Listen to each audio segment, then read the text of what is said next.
Welcome to Camp Chaos, where we celebrate the wild ride of modern womanhood. Join us as we dish on motherhood, life's ups and downs, and all things pop culture that we know you want to talk about. With special guests and expert insights, we're here to empower you through the chaos of everyday life. Consider this your ultimate escape from the hustle and bustle. And as always, parental guidance suggested. Camp is now in session. Caley Jones, wild mama, radical mama, welcome to Camp Chaos. We're so excited to have you.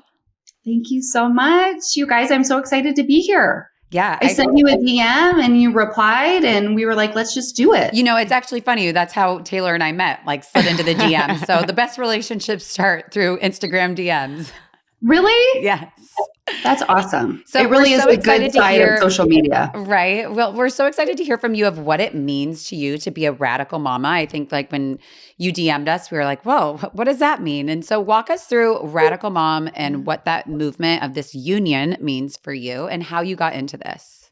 Yes, absolutely. So we are definitely a group of radical moms. One thing we talk about a lot is kind of what radicalized us. So like, you know, I'm sure you guys have things in your life where you can think about like, you know, times that brought about challenge and then change and you kind of made these shifts in your life.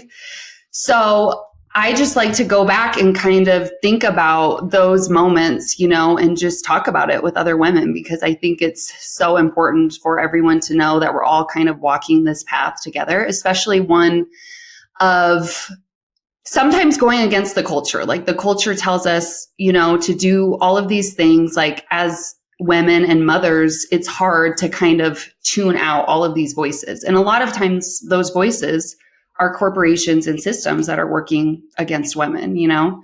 So I grew up in like super small town Iowa, like castrating pigs as a child, like with my best friend. Like her dad would pick us up in a bulldozer that was like, you know, yesterday used to like pick up pig manure. I'm not kidding. Like at the end of their farm lane and like bring me up to their house. And we walked beans, you know, which is like literally walking through the soybean fields and like hacking down weeds. Like that's just how I grew up. So it was like super close to nature, but like super small town. And I was always kind of like honestly a rebel at heart. So I was like, I'm going to get out of here at some point, you know?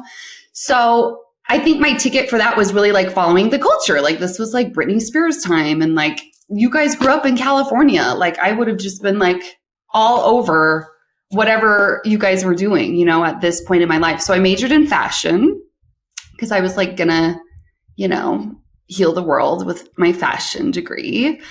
And yeah, that was my route. Went to college, went to New York City for a little bit, like tried all these different things, ended up, you know, working and, you know, for a big corporation, Maurice's. It was I don't know if you guys have heard of that. It was a big women's retailer. So I worked at their corporate office and I was like testing all of their products for like formaldehyde. And like, it was the only job I could get. So they were like, you're going to be the quality girl. So this was like my first, you know, intro into corporations and chemicals and all these sorts of things.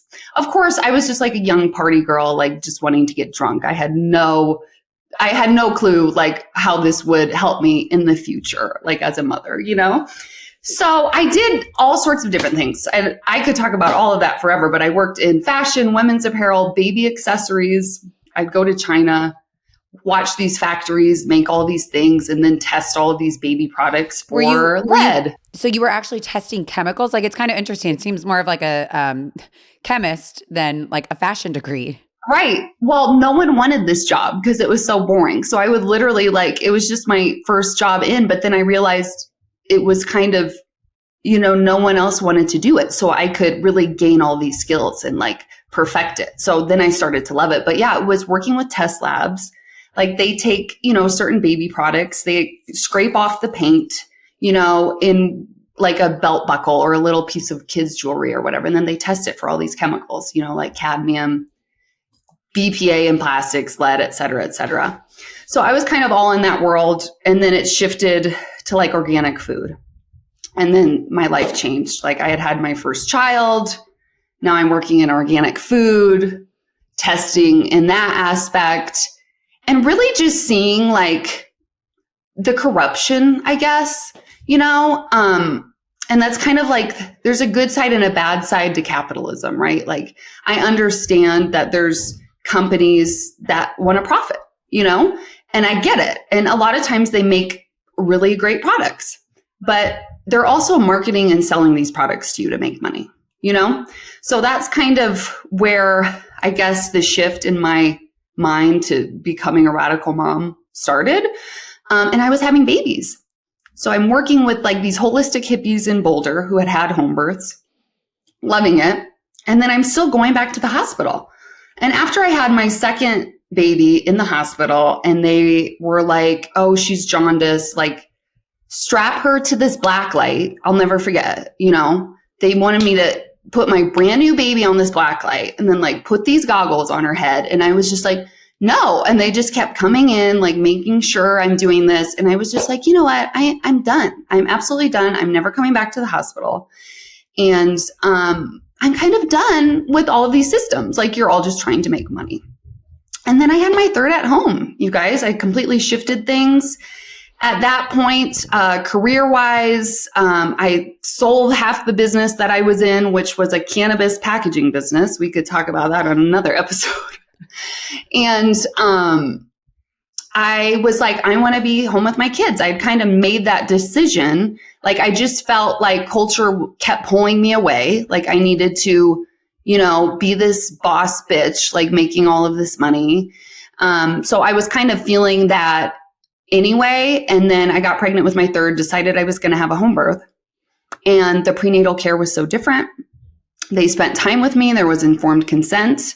And then I gave birth to my son in my bedroom and like literally pulled him out of the water. And it was just like a movie montage of just like everything that I had been questioning and fighting. And it just like, it all made sense. And I was like, oh, this is where I'm supposed to be. This is what I want to do.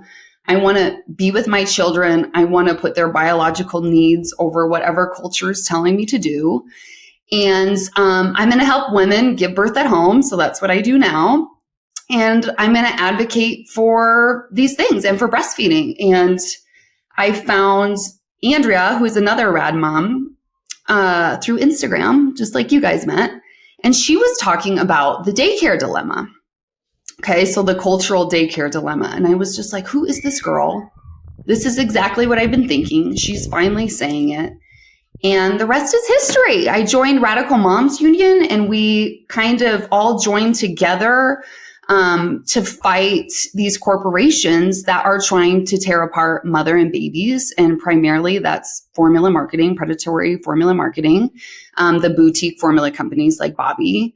And we talk to women about this because we don't want their experiences to be stolen from these corporations and these systems. So long story, but that's kind of it. Yeah. So question for you, when you say like predatory marketing, I find that very interesting. And, yeah, I come from a place where I was planning originally with my children. I've had 2 babies.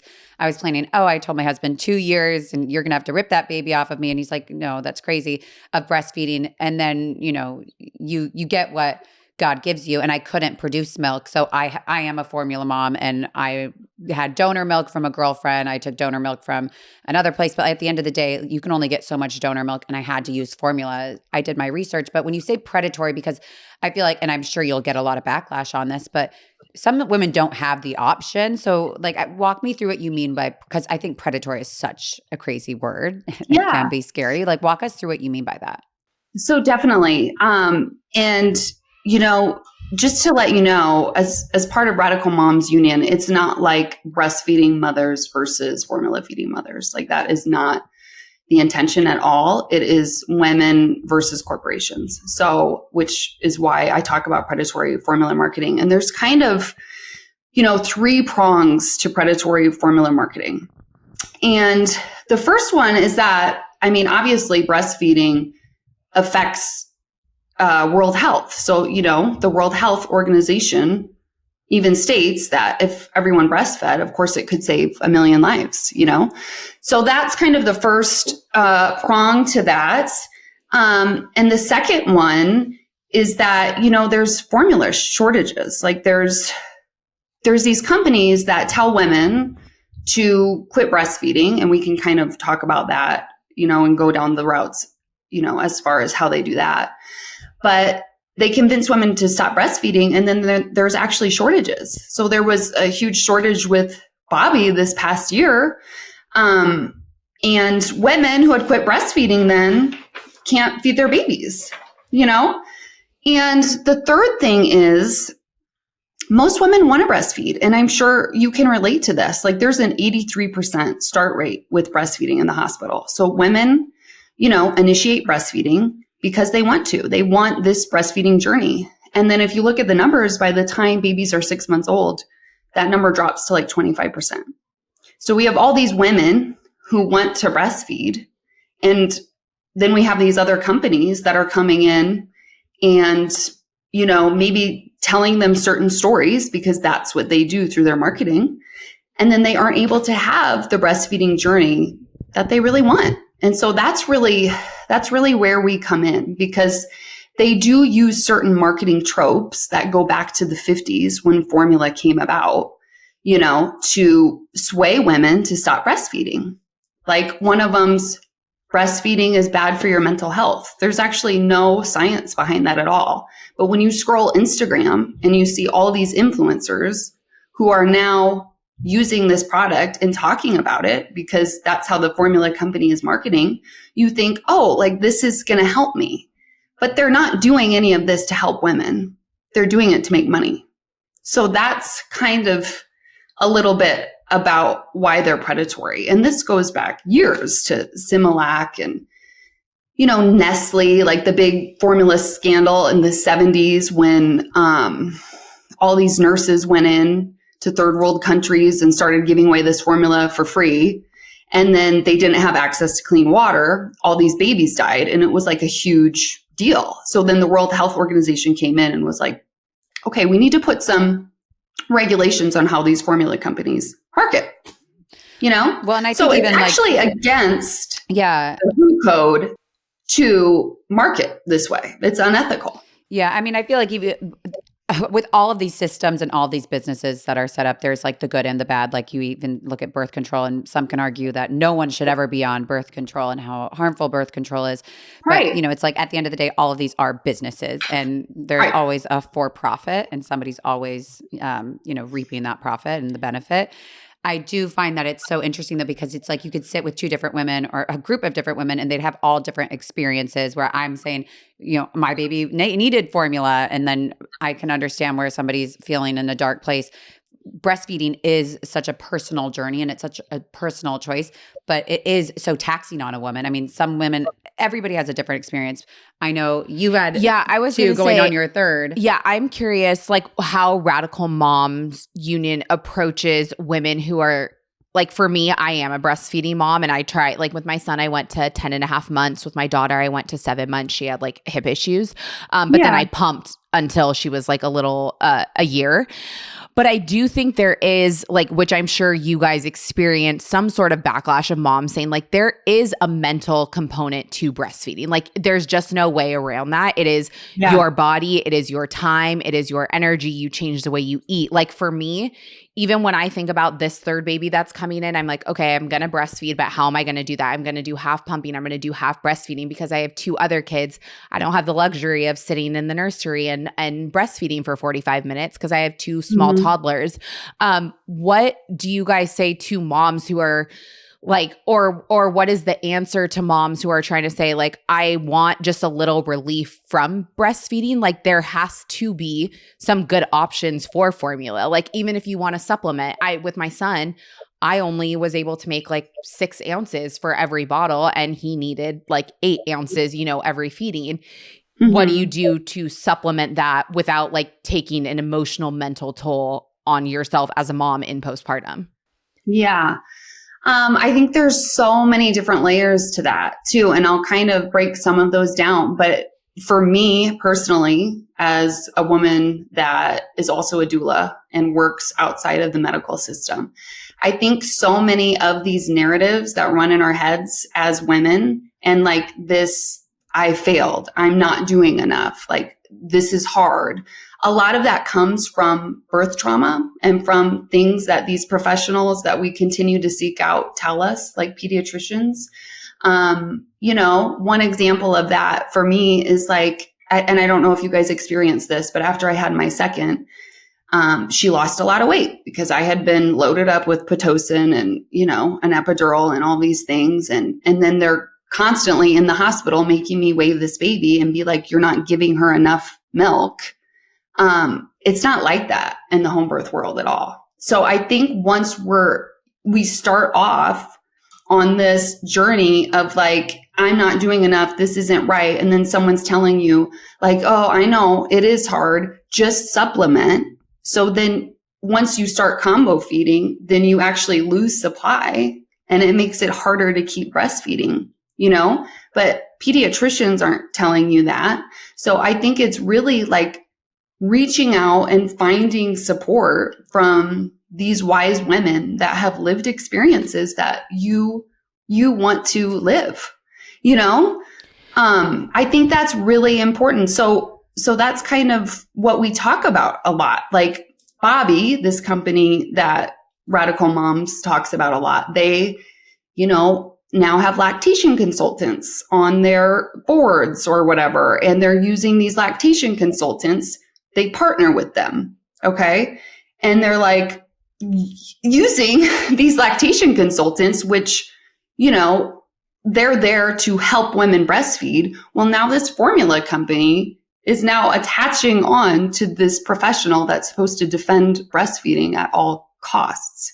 You know what I mean? So you kind of have to, I don't know, what's that word? Yeah, I mean, you have to, as a mom, like push through the information because you're overloaded with information as a mom, and you kind of have to decide.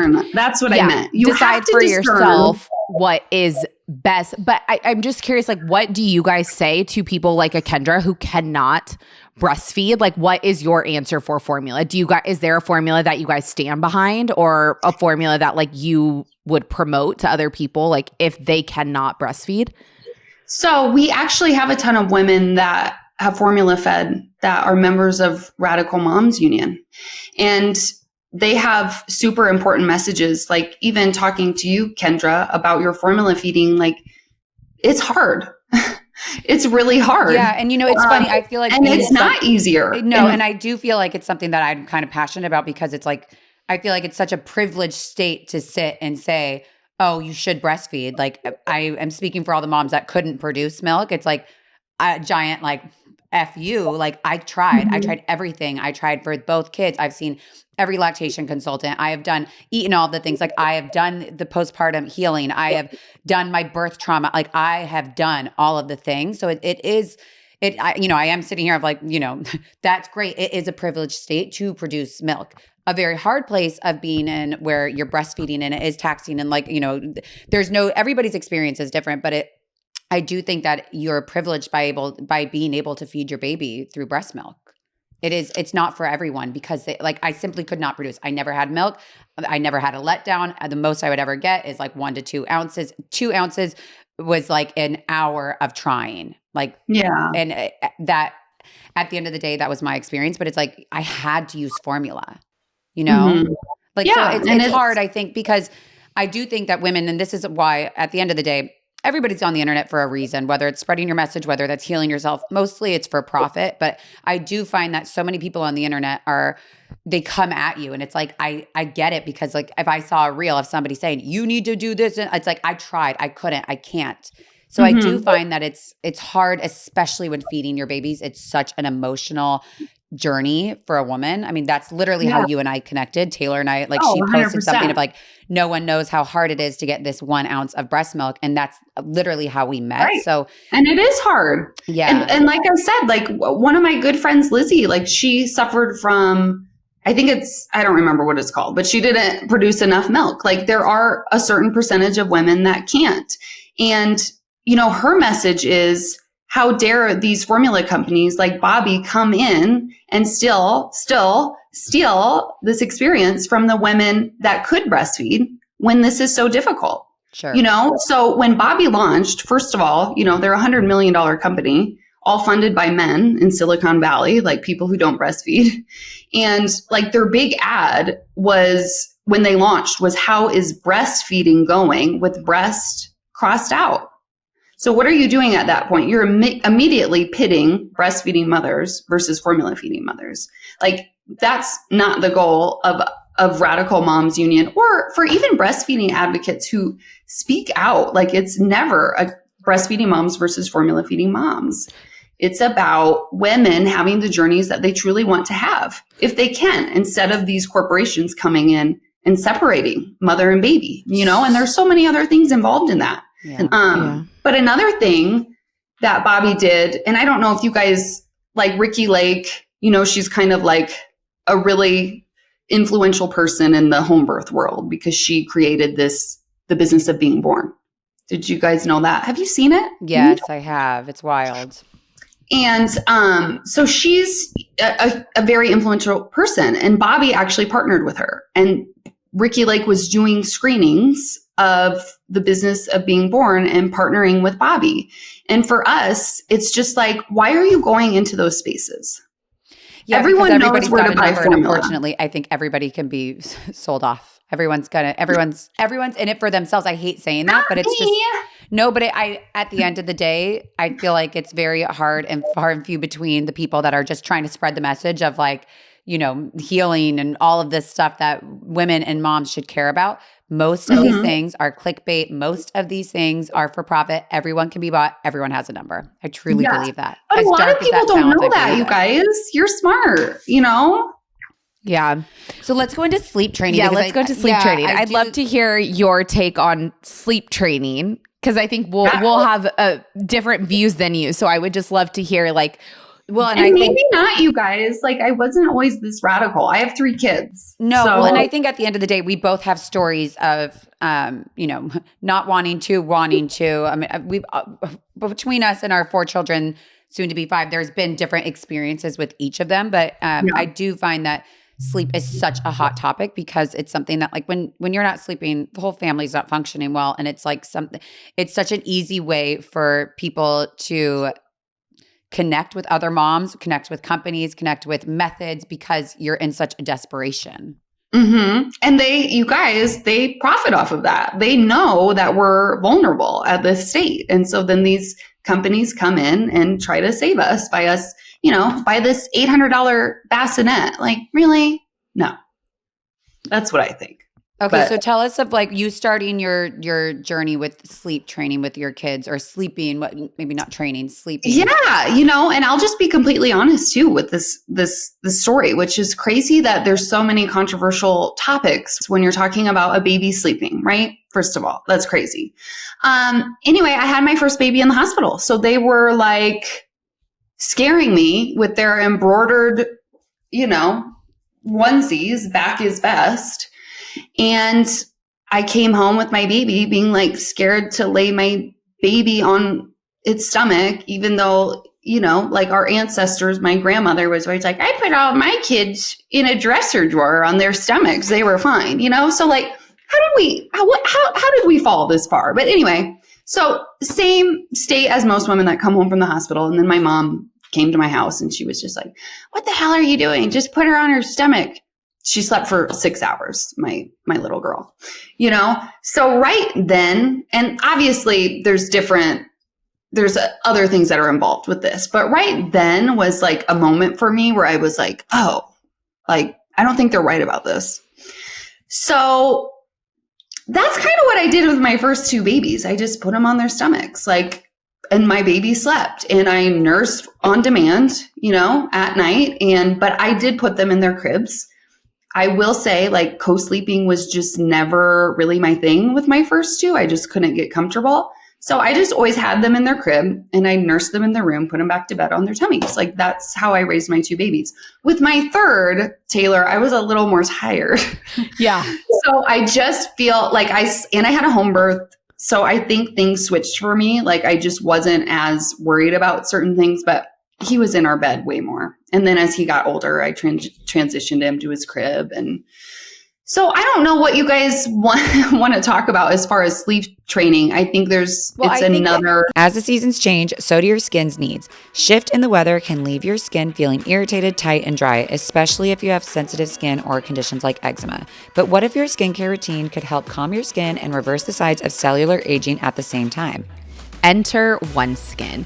Founded by 4 PhD level researchers, OneSkin is the only company with the OS1 peptide, the first ingredient scientifically proven to reduce the dysfunctional senescent cells, aka zombie cells, that build up as you age and make you more sensitive to those seasonal symptoms like tight, dry skin.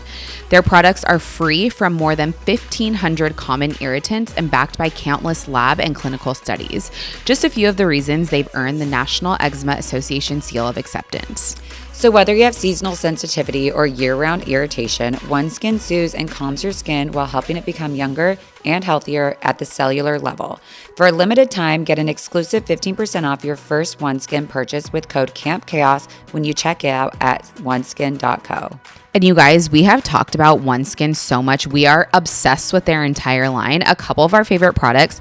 The eye cream is a must. If you're looking to try your first OneSkin product, do the eye cream. I also love their sunscreen. It feels like you are wearing absolutely nothing, but it also has skincare with the sunscreen. Founded and led by an all-women team of skin longevity scientists, OneSkin is redefining the aging process with their proprietary OS01 peptide, the first ingredient proven to help skin look, feel, and behave like its younger self. Again, get 15% off with code CAMPCHAOS at oneskin.co. That's 15% off oneskin.co with code CAMPCHAOS. After you purchase, they'll ask where you heard from them. Please support your show and let them know we sent you. Invest in health and longevity of your skin with OneSkin. Your future self will thank you. Yeah, I think it's interesting what you bring up of like the Back is Best, like the Back to Sleep campaign that they did in the 90s and the timing of that coming out with other things that had come out from CDC recommendations. So I do feel like there was some interesting parallels with that. At the end of the day, like I am not one to talk about SIDS or we do not have any. I feel it scares me talking about it. It's something that I won't touch with a 10-foot pole. But I do feel like at the end of the day, every mom needs to make the right decision for their family. However, with sleep, I do think it's such a sensitive thing because when you're not sleeping and when your baby's constantly waking up, like I think sleep training, and I had my son, I was like, there's no way I'm sleep training. I read the books about like how damaging it is for sleep training and how certain sleep training books are outlawed in countries, in the European countries. So I'm like, I can't do that. How could I ever put my baby through that? And then, you come to like 10 months, 11 months, a year of not sleeping and you're waking up 4 times a night and you're like, this is also some sort of crazy form of torture. Right. I do think everyone, again, has different journeys, and my son had a different journey with like mild sleep apnea, and we had other outside factors. But even with my daughter, it was like, okay, we've got to get her sleeping. And as soon as she slept, it was like the holistic family of like was just functioning so much better. Mm-hmm. And whether that was like I never leaving her in her crib crying it out, and that method, I do think like there's I think a little bit of a taboo of like the cry it out method because you are shutting the door and leaving your child crying. Like there's something instinctually wrong with that for a lot of moms, and I completely get that. But I do think that there's this other side of this campaign where it's like you can never sleep train your baby, even a gentle way of sleep training and helping your baby to sleep, whether that's the chair method or there's so many different marketings at the end of the day. But I think that some moms look at that and get so much shame from like, well, I need to sleep and I need to help my baby learn how to put themselves to sleep and self-soothe. Right. And honestly, Kendra, I can't imagine, like, this is where we kind of go back to the whole formula feeding thing, like how hard it would be to have to get up 4 times a night and not be able to breastfeed my baby. Like, how hard was that? Oh, yeah. Well, and I do think at the end of the day, that's why there's so many moms that get so enraged by certain things that they see, because it's like, it's a privilege to have a child that would sleep 6-hour stretches, or it's a privilege to have a child that you're able to breastfeed and put back to, there's all these different privileges that it's not everybody's experience. So it's absolutely not a one size fits all. But I do think that teaching the baby how to self-soothe in some capacity at a certain level, like I'm not saying when they're, 4 months old, 3 months old, and they need to be eating at night. No, but I do think helping a baby understand that like I'm safe in my crib and it's okay for me to go back to sleep when I wake up at night without needing mommy's comfort to rock me back to sleep, because we all, even as adults, we all wake up, several times a night and we go back to bed. I do think that is such an important skill for, I don't want to like toddlers, I guess I could say, I'm not saying like 5 months old, 4 months old, 3 months old. I don't think that necessarily, I think there's a brain development that needs to happen and you need your mom. But I also see the other side where it's like, we need to sleep. Sleep, not having sleep will make you go crazy. Yeah. Yeah. I think there's a lot of different things at play too, as far as why these things become so hard. Like, why is it so hard to take care of a newborn baby? You know, I think we really are made to do it. And I just think a lot of things get in the way, you know? Like when you say in the way, like other outside, explain it. I'm curious. Yeah. Like look at, like, for instance, the snoo. Okay. Are you guys snoo people? Do you have a snoo, Taylor? No. You know, this is a bassinet that you strap your baby to on its back and it rocks the baby for you. Like it's a robot machine that we're buying because culture is telling us that this will help us, you know? So you're literally paying $800 for a bassinet to rock your baby when you could do it. Is kind of how I feel, you know? So your guys' issue is more so with like companies and products that are attempting to make our lives easier or do a job that you believe moms could and should do. That vulnerability. Like you'll hear it, like I said, in these formula tropes, like, oh, if you use our product, then you'll get more sleep. Then dad can bond with baby more. Then you can, you know, have time to yourself. When if a woman starts combo feeding and supplementing with formula, again, like I said, their supply will go down. It's all supply and demand. And then it's going to make her life harder, you know, and then she's going to beat herself up because she can't breastfeed anymore. So that's something that's not really talked about a lot. Yeah. I mean, I see that side, but I also see the side of I just capped out at 6 ounces. I was at 6 ounces since my baby was like 3 months old. So like at 6, pumping? Like, are you pumping? I would only pump my nighttime bottle. So I would breastfeed all day and then just the bottle before bed, I would pump just so that I knew, like I felt, okay, he's getting a full feeding of as much as I can pump. I'm giving him that entire bottle so that I knew he had a full feeding before bed. Because for me, I am a type of person who believes in like helping your baby sleep because I actually can't function. But who told you to pump? What? Who told you to pump? Because sometimes you don't pump as much as you actually feed from your breast. Right. Which I was told that. But I think for me, it was, which is, I think our conversation of like everyone is so different. Like it gave me more peace of mind to know how like many ounces he was getting rather than like, okay, he kind of stopped sucking and is falling asleep on this boob. And then he's going to this boob and he's only for 3 minutes. And then, okay, I've been here for, 24 minutes, but he really only ate for 8 minutes. So that just that nighttime one, I would pump, but I never could get more than 6 ounces. And I would pump for like 45 minutes. Yeah, so like at that point, that's stressful too. Like adding a couple ounces of formula doesn't seem like it's like, I mean, my supply wasn't going to go up anymore. Topping him off. Yeah, it was just like topping him off a little bit. But it seems like your issue is not with like formula feeding versus breastfeeding or whatever. Your issue is more with like companies that are trying to give you an idea that they can handle a job better than you can as the mom. Yeah. Which That's makes exactly sense. it. So for sleep training, you guys as the Radical Moms Union still believe in some form of sleep training, or do you believe in more so just like kind of letting your newborn, like your baby go with the flow? Yeah, we really believe in attachment over independence. So whatever that looks like for you as a woman. So, in our culture, there is a lot of like, oh, baby should be doing this by this age and baby should be sleeping all night. And,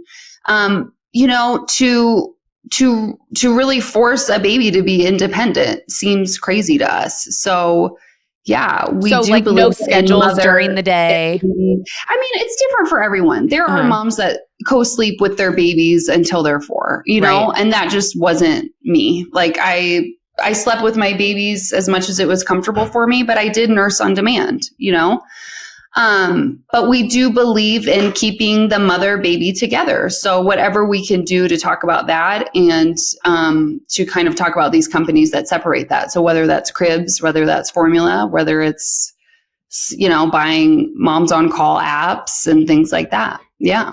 Well, and there's so many companies now. I mean, taking care of babies, moms on call. Well, There's all these. I loved Moms on Call. Like it was such a good guide for me just because like I didn't know what to do. And so I feel like sometimes like I was a schedule gal too, like with my first. Yeah. But I will say, like my friend Andrea, she's another member of Radical Moms. She talks about how she was so obsessed with the schedule. And so that's one reason she's really passionate with Radical Moms Union. Like she just got so obsessed. And I don't know if you guys remember that feeling of just like, oh God, like You're so he's attached. supposed to be sleeping. He's supposed to be eating. Like now's his nap. Like, do we really have to do that? She would say no. Yeah. Breastfeed no, on demand, I believe chill that. out. I think there's certainly a balance. Like I do have some friends who are like married to the schedule that like, their life revolves around the schedule of when the baby's napping in the crib and all of those things. And I do think there's a balance of, I use the Moms on Call app, but more so for, okay, how many feedings should I be giving my baby through the day? Like how many times should they be sleeping? How long does a newborn need to be awake? I don't know. Yeah, I think that people get so obsessed and they cling on so much to these tools, and then you start to lose your intuition as a mom. And that 100%. can get scary because then you start doubting yourself, and then you forget that you even have that internal voice of like something's going wrong. And I think that even goes to like to our doctor's appointments of like you go there and there's certain things that I feel like at the end of the day you need to let nature take over and your mom brain come in of like, okay, what should I be doing for my baby and what's best for me and my baby? And I'm super passionate about that too, because I did walk that path of, feeling like I failed at my first birth. And that was a huge deal for me. And then it's like I was immediately set up to rely on these outside sources. So I'd go to the pediatrician being like, oh, like, what do I do? When really, like, especially after experiencing a home birth, like I did know all along. You guys know all along. Like we are the knowing. And so as soon as we question that, these companies come in and they profit off of it. And I think that's why I'm so passionate about it, because you're right, Kendra, like we do have to listen to our intuition.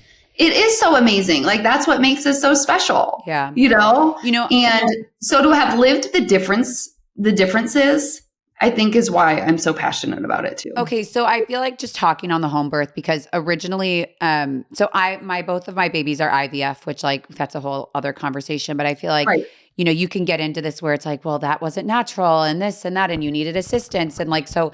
I think that I always knew I wanted to be a mom, and when I couldn't get pregnant, having to go to IVF, that was extremely hard. And then there's so many conversations and so much you see on the internet of like, you should have healed holistically, you should have tried this, you tried to try that. It's like you at some point you have to block all that out. But when I was researching, when I finally got pregnant with my firstborn, I was somewhat entertaining, not a home birth, but no epidural, and then unmedicated. And unmedicated, but in the hospital. And, in my opinion, I do think again, this is my opinion only. I think I've seen situations go wrong. I've had an emergency. I've had several emergencies, and I've seen it where if I was not in the hospital, it would have been a very terrible outcome. So I do think that there's a level that needs to be said, because I see other friends of mine that have had home births, which is wonderful that it worked out for them, but it's not always the case. And I think that for some of these moms, it's scary going into this when you hear both sides of that. But, I think at the end of the day, I am one to push back on medical intervention. I'm one to question the status quo. However, I, at the same time, and talking from the other side of my mouth, without medical intervention, I would have died and my first baby would have died. Like, so at the end of the day, I have to trust medical professionals and the system in some point. So I do think it can be dangerous to promote a home birth when it's not for everybody. Okay. I'm curious of what you say, because I mean, that's just my story. And so I'm curious of like what your take is on that. Yeah, my take is, 98% of women have their babies in hospitals. So only 2% of women are having their babies at home. I personally, from my experiences having a hospital birth and a home birth, like I see a complete difference in women who give birth in the hospital than those that give birth at home. It's a different path. And so I am not denying that you had those experiences. I truly don't think that for a healthy woman, birth is dangerous. And I'm not a doctor. That's just my opinion based on my experiences. So there's also a lot of layers to that too, because our society is so sick and unhealthy, right? So I don't know. I love home birth so much. I will tell every woman that I know to have a home birth.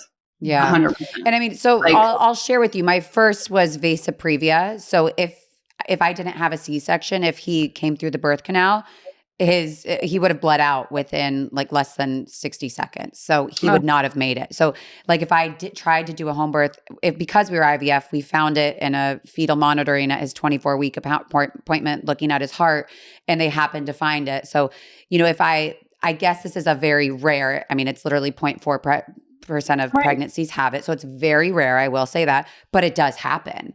So like if I was at home thinking I could do this by myself and with my body, like if I didn't know I had that condition, which so many go undetected, it would have led to a horrific ending.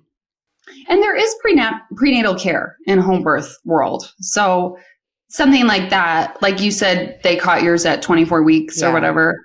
Like high risk women giving birth at home is not recommended. Yeah. And I guess IVF is considered high risk no matter what.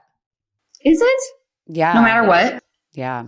I wondered because I have a lot of friends that, are going through IVF too. So, and I do sympathize with them. Yeah.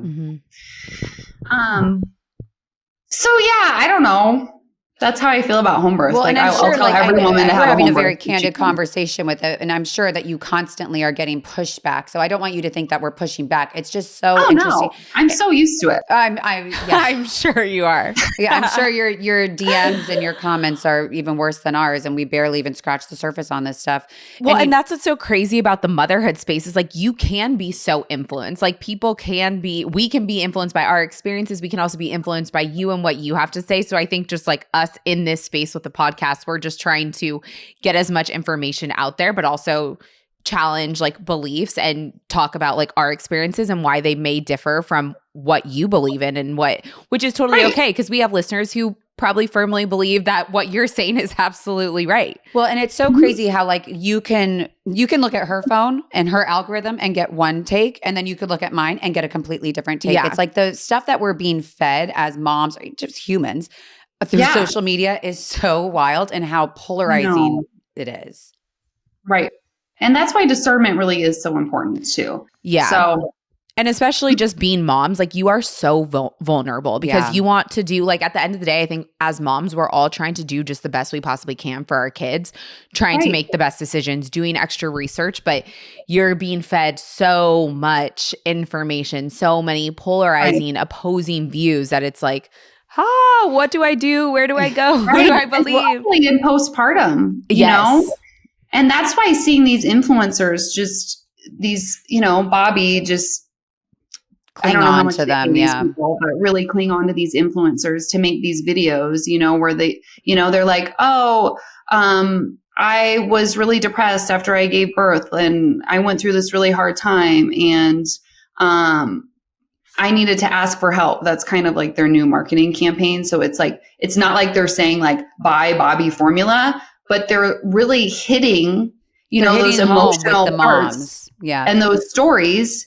So women watch that, and then it's actually a partnership with a formula company. Well, and it's very relatable. At the end of the day, it's relatable, and they see themselves in these stories. When I looked at your blog, I was like telling Taylor, because we grew up, actually, I guess we technically grew up with our kids, her firstborns, but with Miss Rachel being like the first, like, So with our boys, they're 3.5 now. That's like really when she was coming out 3.5 years ago. And it was like social media. All these people were like, the dads are doing the dance. It was like almost glorified of like screen time for babies. And so I saw your article on that of like, these things that social media is raising our children at the end of the day, which is so scary. I mean, not in our cases, but I'm saying like with so many when you look at the internet. So I'm curious of what your thoughts are on screen time and like just how, I mean, I will say predatory with like so many of these shows of what we're putting in front of our kids and what your thoughts are on that. How old are your kids, by the way? What'd you say? How old are your kids? Are they grown or are they younger? Mine are 9 and 6 and 3. Oh, okay. Oh, my, what fun ages. Yeah. So, see, she's smart. Yeah, 3 years in between. That's probably the smart way of doing it. 2.5 years. Yeah. It was always like when they were almost 2, I was like, okay, I could do this again, so I waited it starts getting easier and then you're like, yeah, I could do it again. You're like, oh my gosh. Yeah. And then you have your third and it all just hits the fan, Taylor. I know. Pray for Buckle. me. Anyway, so screen time, I don't really have a ton of huge opinions on this, you guys. Like my kids watch screens. Do I wish they watched less screens? Yes. Do we limit it?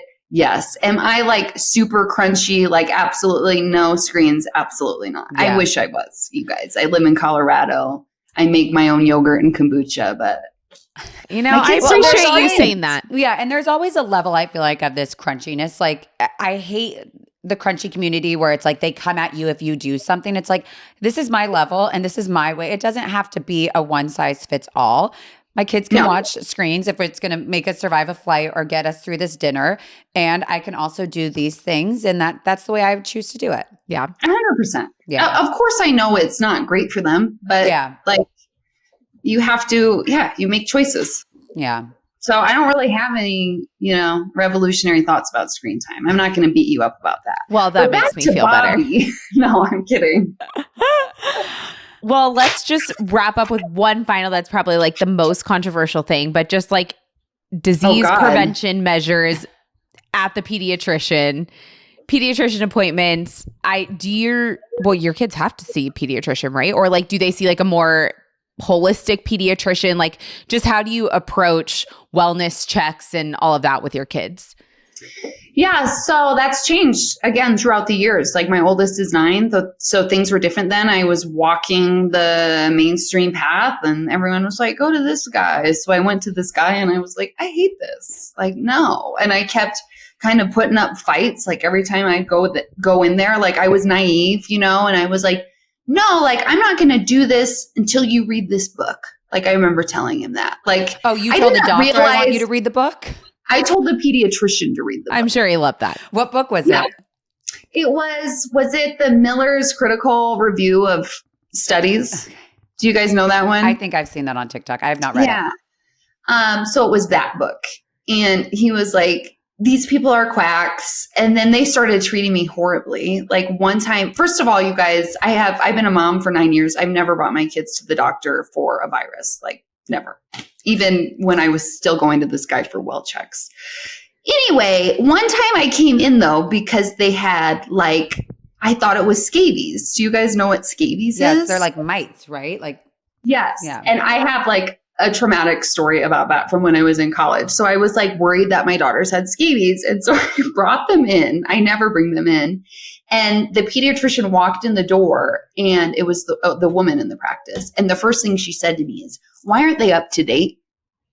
And I was like, bye. Like, I'm never coming back here. So I was basically fighting the system for 4 years, which was dumb. Like, I will tell women that, don't go into the pediatrician that everyone loves and try to fight them and fight their ego. It's just stupid. It's not going to end well. Ask on the home birth Facebook pages, all the women are talking about where they can bring their children to, where doctors won't discriminate really against them for not doing certain things. So my views on those measures changed. With my first, I was always kind of delaying things because I wasn't sure. And this goes back to, all these things in our head. I was basically told, or I felt that if I didn't have like this mound of information to like present to this doctor, then I had to do it because I was just stupid. You know? No, that's not the case. So I tell women, all the women I doula for, I'm just like, if you're not sure, wait. That's my advice.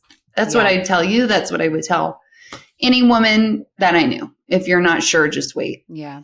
You know, I do think it's so interesting of what you said about like not wanting, like you're going in for a reason of there's a skin rash. And that's like the first thing that's said is like, why are you not up to date?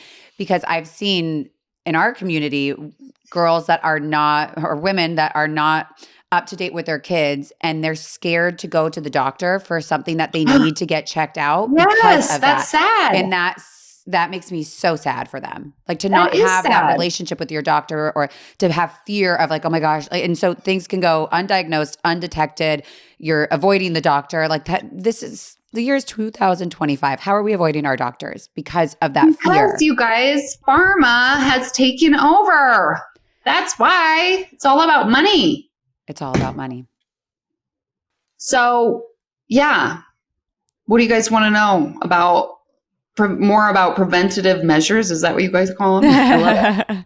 No, I mean, I think that's like really great advice is just like, if you're unsure, wait. It's obviously really do your research. A really hot topic in the mom community. We get asked about it all the time. Like, do you? Yeah. Because I'm like in the home birth world. So it's like everyone's kind of doing the same thing. Yes. Yeah, no, I think like for all of the moms who listen to us, when we post, you know, what do you guys want us to talk about? It is always that. And I think it's because there's, you know, so many conflicting views, but this is such a way of life that we've been living for so many years. And now people are challenging this way of living. And it's scary. It's scary for moms, and it's scary to say like, do I trust this so-and-so from the internet, like that they've done their research, or do I do my own research? And there's so much research to do. So we get asked all the time about this. Really?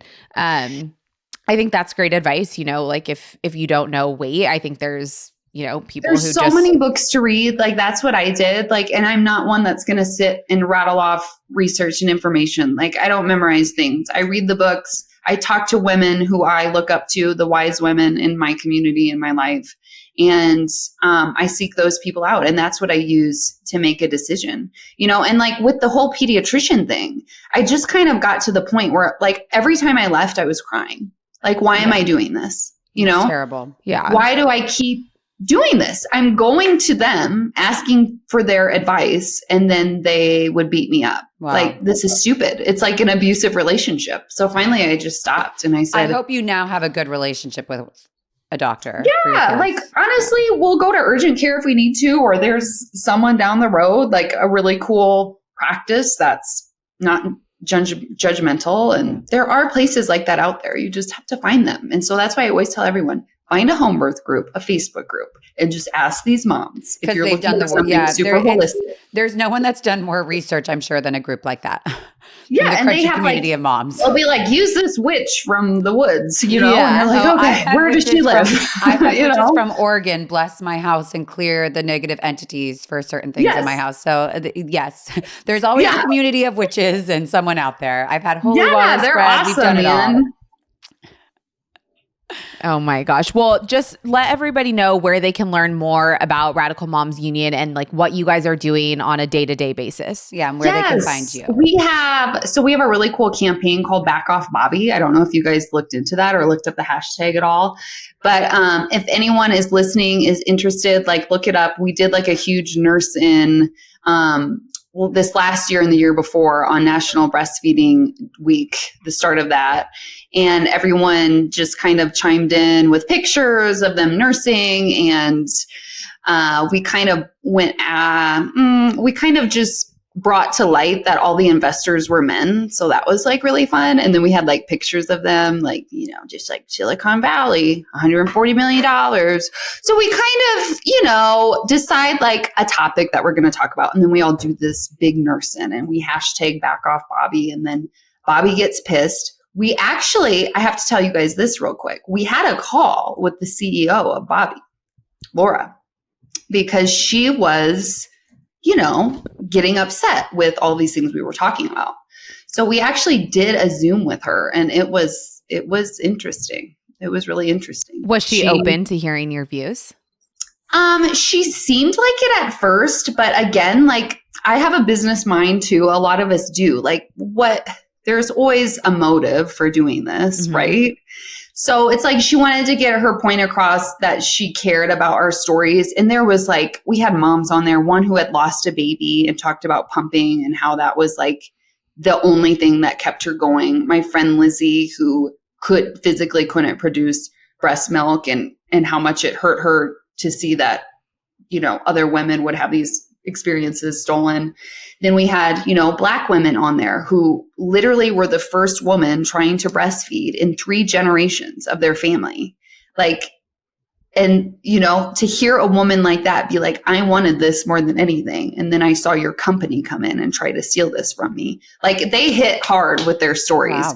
And so and then it was like, as soon as those stories were done, like it flipped and she was kind of like, I'll follow up with you. And then there was like this whole, can we work something out? It kind of felt like that, like more like business negotiations. Interesting. So we are on it. Like we're always talking about these things. The Radical Moms Union actually presented for Breastfeed LA. There's a big breastfeeding coalition in California. They were like the presenters for that. There's a lot of lactation consultants that are on board with us and do amazing work with us. So you can find us on Instagram, Substack. Those are really, and then we've been talking to a lot of other women just about our mission, and it's such a great community. So I really hope you seek us out if this is something that's interesting to you at all. Yeah, well, it seems like more and more are, and it's just a growing community, which is really wonderful to see. We've got a podcast team. There's content teams. We have a radical Black team. It's pretty awesome. It's great. Well, thank you so Amazing. much. Thank you so much for being here. It was great. Guys, thanks for asking all the tough questions. Thanks for handling them. You did I great. know. Thank Guys you for talking about controversial topics. Yeah. Not everyone will do it. All right, Caley, not Callie, not to be confused. Caley. Thanks for tuning in to Camp Chaos. We hope you enjoyed today's episode. If you liked what you heard, don't forget to subscribe, rate, and review our show. Connect with us on social media at Camp Chaos Podcast. Until next time, campers.